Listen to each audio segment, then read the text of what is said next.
daw yung Dio ko, ano yung ginagamit kong product sa kilikili ko. Yan.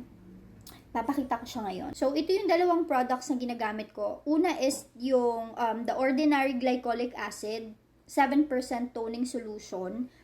Ang paggamit nito parang cleanser lang talaga. Pwede siya sa face. Akin naman, ngayon, mas ginagamit ko siya dun sa mga dark areas ko. Yan nga, pag nakikita ko yung face ko, masyado ng mas maputi compared sa leeg ko, yan, ginagamit ko siya sa leeg. Pero hindi lagi wag yung laging gagamitin, lalo na kung first time. Kung gabi lang, once nyo lang siyang gamitin, every night, start kayo ng once per week.